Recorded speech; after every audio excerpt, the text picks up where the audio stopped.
You should celebrate yourself every day, but some days you should celebrate with jewelry. Whether you want to commemorate an unforgettable moment or just bring some added sparkle to your collection, Blue Nile can offer you expert guidance and a wide assortment of jewelry of the highest quality at the best price. Go to BlueNile.com today and experience the ease and convenience of shopping Blue Nile, the original online jeweler since 1999. That's BlueNile.com. BlueNile.com.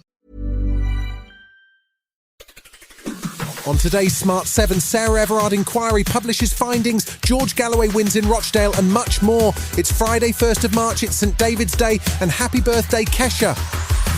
The Smart 7. It's news, but not the news.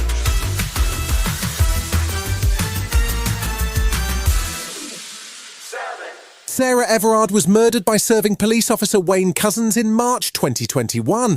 Her abduction, rape and murder shocked the country, and a report published on Thursday by the Angiolini Inquiry says Couzens should never have been a police officer at all. The report lists a litany of red flags that were missed by 3 different police forces, and 3 separate investigations into his behaviour, including indecent exposure, were marred by police failures. The chair of the inquiry, Lady Elish Angiolini, said it's time for those with responsibility for policing to improve standards. Wayne Couzens was never fit to be a police officer. Police leaders need to be sure there isn't another Couzens operating in plain sight. Sarah's family said in a statement that she only died because Couzens was a police officer and called for the inquiry's recommendations to be implemented. Labour's Shadow Home Secretary Yvette Cooper criticised Home Secretary James Cleverly for his lack of response. His response is too weak. It is too little. And it is too late. And the lack of urgency is unfathomable to me. The government has been repeatedly warned about failures around vetting and misconduct. Keir Starmer, this is for Gaza. Thursday saw a bizarre by-election in Rochdale, which featured no Labour candidate after Azhar Ali was deselected by the party following an anti-Semitism row. That left the field to replace Labour MP Sir Tony Lloyd wide open, with Ali, along with George Galloway, Simon Danczuk of Reform UK and Paul Ellison for the Tories all hoping for success. In the end, George Galloway comfortably won with a majority of 6,000, marking his 7th victory in 4 different cities for 3 different parties across 4 decades. He dedicated his win to the people of Gaza and had a message for both the Labour and Tory leaders. Keir Starmer and Rishi Sunak are 2 cheeks of the same backside, and they both got well and truly spanked tonight here in Rochdale.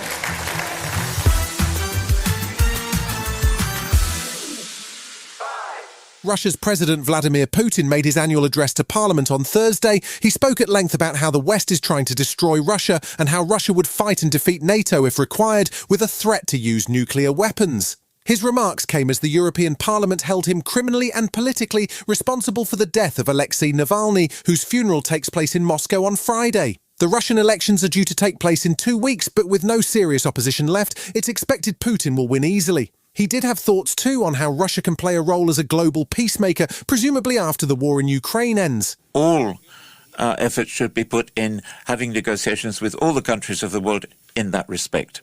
That is absolutely essential for all of us. Without Russia, there is no solid peace in the world. Donald Trump continues to battle with the law as the 91 times indicted, double-impeached Republican contender for the White House in November. He's struggling in New York to get an appeal on the fraud judgment that requires him to post a bond of almost $500 million. He's also wrestling with the district attorney in Georgia and fighting over documents in Florida. His biggest challenge, though, is the January 6th case and special prosecutor Jack Smith. But Trump had good news on Thursday in his bid to assert presidential immunity. Much to the surprise of legal commentators, the Supreme Court has agreed to hear Trump's appeal, but not until late April.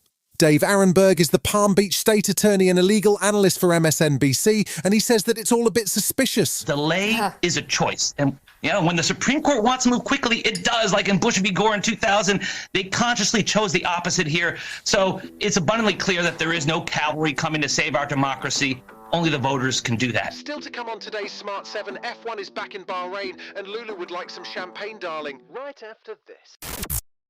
Welcome back. 3, The Formula One season roars back into action this weekend after a chaotic pre-season which saw Lewis Hamilton announce he's signed for Ferrari in 2025. The first race of 2024 takes place in Bahrain, but weirdly it's on Saturday and not Sunday, so make sure you adjust your viewing plans accordingly. The reason why, if you were wondering, is because the Saudi Arabia Grand Prix is next weekend and there has to be a 7-day gap between races.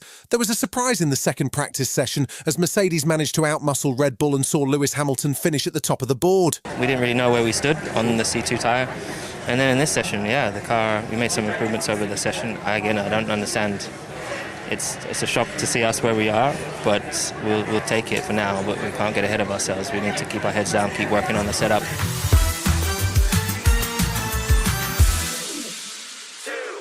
If I say Lulu, the chances are you'll say lemon, but we're not talking high-end leggings, we're talking about actual Lulu. She's been a pop star since she was 15, way back in 1964, when she had her first hit with Shout, and she's had hits in pretty much every decade since. And now after 60 years of showbiz, she's ready to wrap things up with one final tour in April called Champagne for Lulu. And why not? I was 75 in November, and everyone says, you're going to celebrate, And I go, honey, I've partied enough in my life. So, partied, actually. But then, what about the 60 years you're going to have a party for that? And the best way for me to celebrate was to do a few concerts. And I decided last year, I'm not going to tour again.